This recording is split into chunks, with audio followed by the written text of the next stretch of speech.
मैं तो 17 साल की उम्र से ही कैस्टो सीडियो में बोलने लग गया था। मैं तो बोलते ही रहता हूं, लोगों को बहुत कम मौका मिलता बोलने का। तो भड़ास निकालने के लोगों के अपने अपने तरीके हैं। जरूरी नहीं कोई भाषण दे, कोई नारा अच्छा लगा सकता है, कोई चीख अच्छी मार सकता है, कोई अपने आप के जज्बातों को और तरीके से कर सकता है। तो मैं 15-20 सेकंड के लिए पब्लिक को माइक दे देता हूं, मैं पब्लिक की तरफ कर देता हूं। जैसे आपका मुकाबला भी इनके साथ है, इधर से ज्यादा आवाज आएगी या इधर से, जो मर्जी दिल में है आप बोल देना। जिंदाबाद, चाहे हाँ मुर्दाबाद किसी को ना कहना, अपना जिंदाबाद ही रखना है, पॉजिटिव रखना है। और जहां से जिधर से ज्यादा आवाज आएगी फिर देखते हैं क्या होता है। आपका समय शुरू होता है अब।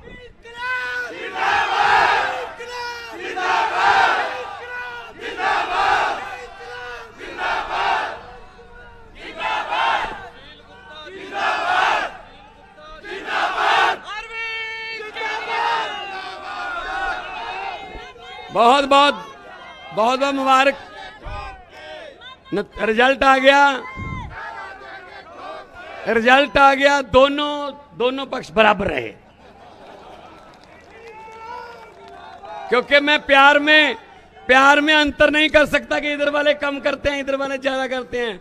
तो जो आप मुझे प्यार दे रहे हो उसका किसी करेंसी में दुनिया में कोई कीमत नहीं लगा सकता कोई बंदा।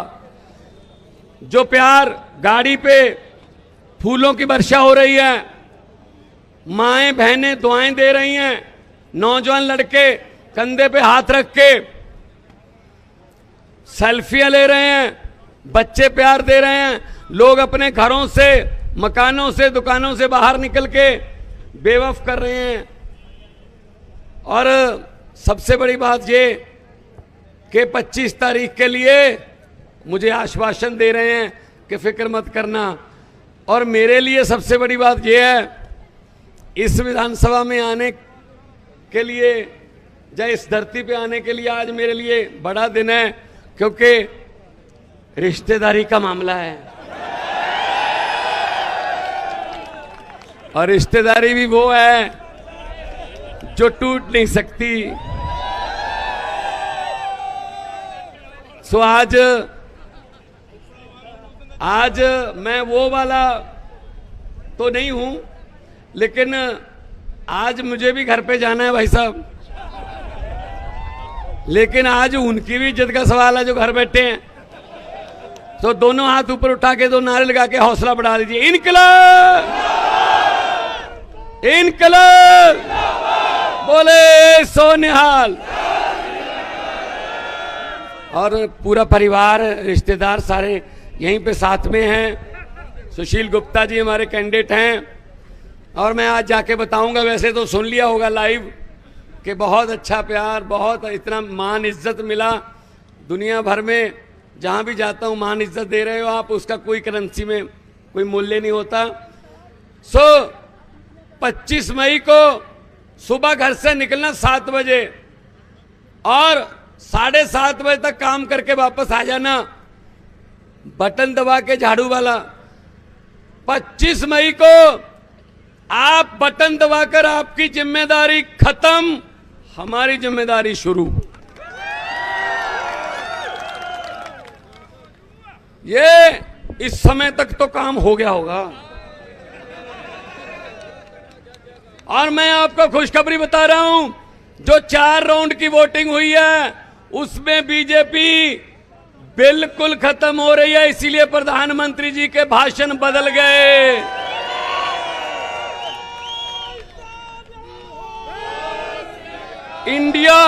इंडिया गठबंधन की सरकार आ रही है और आप लोगों का सेंटर सरकार में हिस्सा आप लोगों का होगा।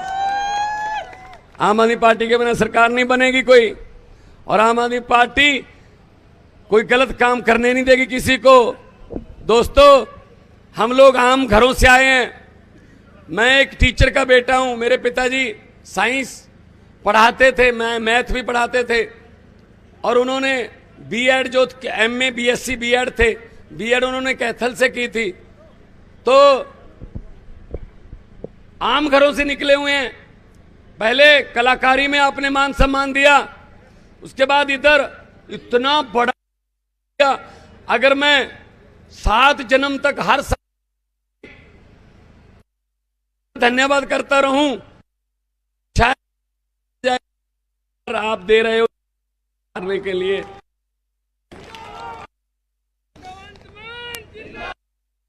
पंजाबी के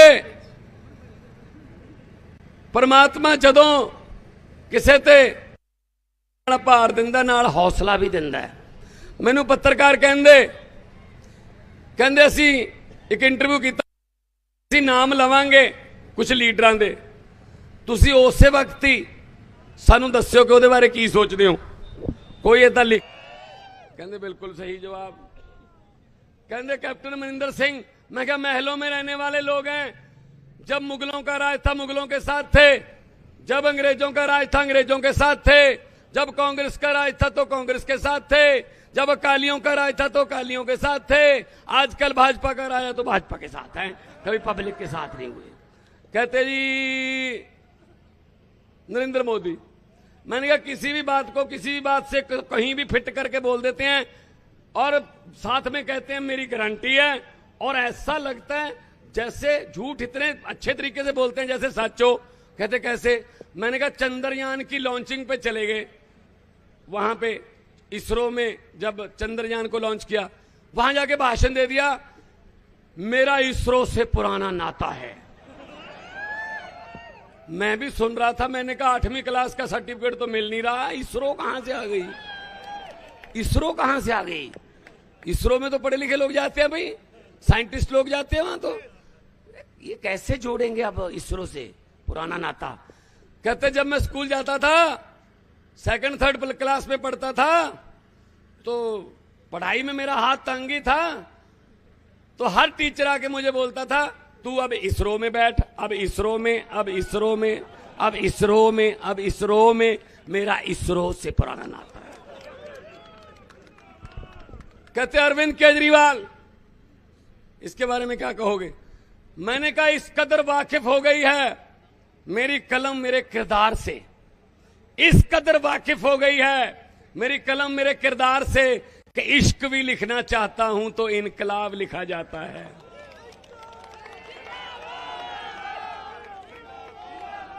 सबसे मुश्किल सवाल पूछा, कहते भगवंत मान। अब अपने बारे में क्या बोलूं भाई साहब? मैं कहा जे मैं देखा अमला बल्ले तो कुछ नहीं मेरे पल्ले, जे मैं देखा अमला बल्ले तो कुछ नहीं मेरे पल्ले, जे मैं देखा लोकां दी रहमत बल्ले तो बल्ले बल्ले बल्ले। दोनों हाथ ऊपर उठा के इनकलाब इनकलाब। 25 मई नूं जाओगे तब 5वें नंबर ते बटन है, 1 2 3 4 5, 5वें नंबर ते बटन है। बटन 5वें नंबर ते है, आना पहले नंबर ते है। समझ गए ना? जे अगर किसी और बटन की तरफ देखा काला मोतिया हो जाएगा। पता नहीं क्या क्या पाप किए हुए हैं उन्होंने भाई साहब, कैसे देश को लूटा हुआ उन्होंने, जो पहले दूसरे तीसरे चौथे वाले हैं। तो मैं तो यही कहने आया हूं आपको, इस झाड़ू से पहले हम सिर्फ दुकान या मकान साफ करते थे, अब अरविंद केजरीवाल की अगुवाई में इस झाड़ू से पूरा हिंदुस्तान साफ किया जाएगा जी। 2.25 साल के काम गिना रहा हूं, सिर्फ 2.25 साल के। अरविंद केजरीवाल 8 साल के काम गिना रहे हैं दिल्ली के, मैं पंजाब के 2.25 साल के काम गिना रहा हूं। 43,000 सरकारी नौकरियां देके ये आपके सामने खड़ा हूं भाई साहब। दिल्ली और पंजाब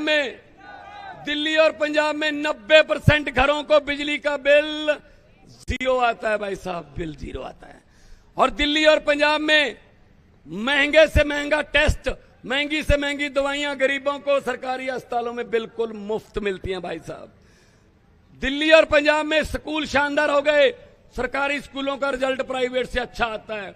अब प्राइवेट से निकाल के माता पिता जो हैं, पेरेंट्स जो हैं, वो सरकारी में बच्चों की एडमिशन करा रहे हैं क्योंकि यकीन हो गया। तो ये काम करके हम आए हैं। एक प्राइवेट थर्मल प्लांट हमने खरीद लिया कि आपसे नहीं चलता, हम चला के दिखाएंगे, वरना सरकारें बेचती हैं। मोदी ने बेचा है सब कुछ, तेल बेच दिया, रेल बेच दिया, भेल बेच दिया, एयरपोर्ट बेच दिया, सब कुछ बेच दिया। लेकिन आम आदमी पार्टी की सरकार है पंजाब में। गोविंदवाल साहब वाला जीवी के कंपनी का थर्मल प्लांट खरीदा, उसका नाम रखा है श्री गुरु अमरदास गोविंदवाल साहब का थर्मल प्लांट।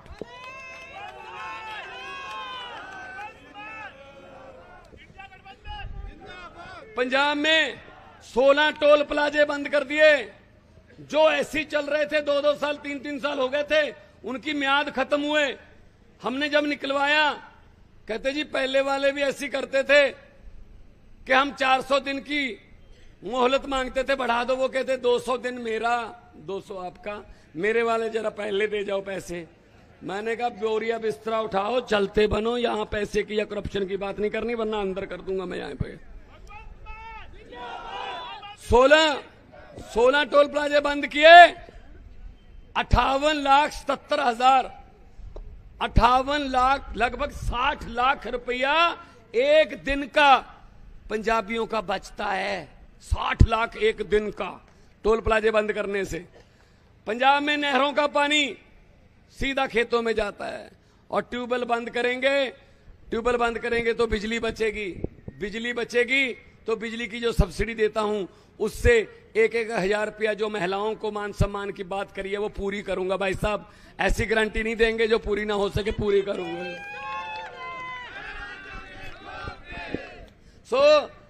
ये बात कहने के लिए सुशील गुप्ता जी आम घरों से निकले हैं, पढ़ लिख के तरक्की की, आज फिर आपके बीच हैं। भाई साहब जो सोने के चम्मच लेके मुंह में पैदा हुए हैं, जो दूसरी पार्टियों के, जिनके अपने जहाज हैं, जो पहली दूसरी क्लास में जहाज में पढ़ने जाते थे, हम तो साइकिल पे अपनी बोरी खुद लेके जाते थे। हम तो आटे के बिस्कुट खाने वाले हैं, ये सोने के बिस्कुटों वाले हैं। भाई साहब अब हमारी और उनकी क्या मैचिंग है अभी? मैं तो दुख जानता हूं। पत्रकारों ने मुझे कहा कि जिस कुर्सी पे आप बैठे हो, इस कुर्सी पर बैठकर बड़े बड़े के दिमाग खराब हो जाते हैं। 2.25 साल हो गए, आपका दिमाग क्यों नहीं खराब हुआ? मैंने कहा फर्क सिर्फ इतना है, पहले वाले कुर्सी पर बैठ के मशहूर होते थे, मैं मशहूर होके कुर्सी पे बैठा हूं।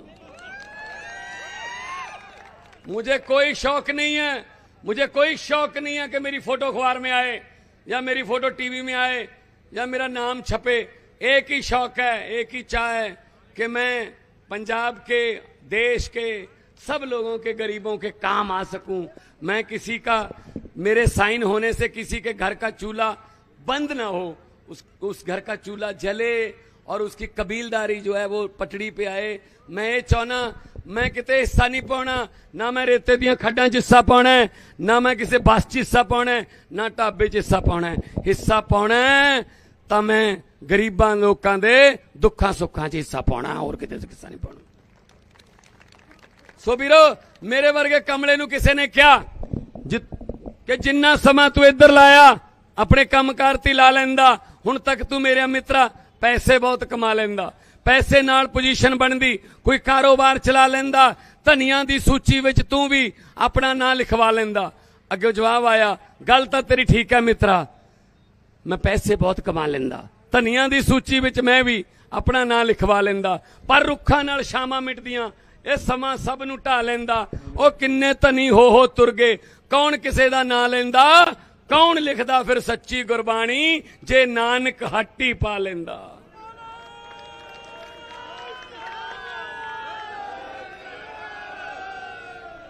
जे गुरु नानक देव जी दुकान खोल के बह जांदे, ਵੀਰੋ सज्जन ठग वर्गिਆਂ ਨੂੰ कौन सुधारदा, पंजे नाल पहाड़ कौन रोकदा, मलक भागो ते भाई लालो दियां रोटियां चों फर्क कौन कढदा। ਵੀਰੋ सारे उत्तर दक्षिण पूर्व पश्चिम च उदासियां करके लोकां नूं किरत करो दा, सच बोलण दा ते वंड छकण दा होका कौन दिंदा। हर गल पैसे वास्ते नहीं हुंदी। सानू साडे गुरुआं ने, साडे शहीदां ने दस्सिया, सानू साडे गुरुआं शहीदां ने दस्सिया कि लोकां दे काम आउणा भी एक जिंदगी हुंदी है। शहीद आजम भगत सिंह 23 साल दी उम्र च शहीद हो गए। ਵੀਰੋ ये छोटी मोटी गल नहीं, अपनी जवानी देश दे नाल लाउणी। मैं तुहानूं किस्सा सुणाउणा। एक राजा सी, ਉਹਨੂੰ बस ये सी कहंदा यार मेरी लोक बल्ले बल्ले किवें करनगे होर। ਤਾਂ ਉਹਨੇ बुलाए अपने सलाहकार, उन्होंने कहा खजाने का मूँह पब्लिक वाल नूं खोल दो। लोग ਤੁਹਾਡੀ ਬੱਲੇ ਬੱਲੇ ਰਾਜਾ ਸੀ ਤਾਂ ਉਹਨਾਂ ਨੇ ਰਾਜੇ ਨੇ ਕਿਹਾ ਮੇਰੀ ਬੱਲੇ ਬੱਲੇ ਕਿਵੇਂ ਹੋਊਗੀ ਤਾਂ ਵਜ਼ੀਰਾਂ ਨੇ ਕਿਹਾ ਖਜ਼ਾਨੇ ਦਾ ਮੂੰਹ ਪਬਲਿਕ ਵੱਲ ਖੋਲ ਦਿਓ ਉਹਨੇ ਕਹਿਤਾ ਵੀ ਕੱਲ ਤੋਂ खजाने का मुंह पब्लिक वाल खोलिया जाऊगा तब वजीर कहें तेरी बल्ले बल्ले हो जानी है राजे नूं कहंदे अब खजाने का मुंह खोल दिया लोग आने लगे लेकिन एक बंदा था फकीर साधु उसकी जब बारी आई तो उसने कहा यार मेरी बारी तो आ गई ये बेचारा गरीब है हैंडीकैप्ड है ये तो अभी लाइन में भी नहीं लगा लाइन ही बहुत लंबी है इसकी तो बारी नहीं आएगी उसको बोला उसने तू मेरी जगह पे तू जो भी सोना चांदी लेना है मेरी जगह पे तू आ जा मैं दोबारा लाइन में लग जाता हूं वो बंदा फिर लाइन में लग गया जब फिर बारी आई फिर इधर बैठा था कोई कहता यार इसकी तो बारी नहीं आएगी ये तो गरीब है बेचारा ये तो अभी लाइन में भी लगा फिर लगा दी भाई साहब दोपहर तक राजा का कोई नाम ही ना ले शहर में बस उसी साधु की चर्चा एक बंदा यार वो अपनी बारी दे रहा है हर एक को जब भी बारी आती है हर एक को बारी दे देता है तो राजा को बड़ा गुस्सा आया यार पैसे मैं बांट रहा हूं खजाना मैं लुटा रहा हूं नाम उसका फकीर का तो राजा खुद आ गया जब उस फकीर की बारी आई उसने कहा जी नहीं नहीं मैं बाद में आऊंगा जी उसकी बारी तू आ जा भाई तू आके लाइन में लग जा मैं पीछे आ जाऊंगा बरे राजा ने कहा सुन तू ये 10-15 बार कर चुका है इससे पहले तुझे सजा मिलेगी तेरी बारी आती है तू किसी और को बारी देके खुद पीछे लग जाता है दोबारा लाइन में ऐसा नहीं चलेगा कहता ये क्यों नहीं चलेगा कहता खजाना मैं बांट रहा हूं कहता देखो राजा हम दोनों बराबर हैं वो कहता कैसे तू भिखारी है मैं राजा कहता हम दोनों बराबर हैं तू भी बांट रहा है मैं भी बांट रहा हूं कहता क्या कहता तेरे पास खजाना है बांटने के लिए मेरे पास बारी है चलो देखते हैं कौन सी पहले खत्म होगी खजाना तो एक दिन चल जाएगा 2 दिन चल जाएगा बारी तो वो 2 महीने देता रहेगा भाई साहब तो भाई साहब राजा उसके पांव में पड़ गया फिर उसने कहा साधु ने हंकार नहीं करते माया का हंकार नहीं करते अपनी बारी किसी को देना ये बहुत बड़ी बात है शहीद आजम भगत सिंह शहीद उधम सिंह करतार सिंह सराबा ये लाला लाजपत राय चंद्रशेखर आजाद राजगुरु सुखदेव इन्होंने भाई साहब अपनी जीने की बारी हमें दे दी कि हम 23 साल की उम्र में फांसी ले लेते हैं लेकिन हमारी कौम जिंदा रहे ऐसे आजादी मिली है हमें भाई साहब छोटी मोटी बात नहीं है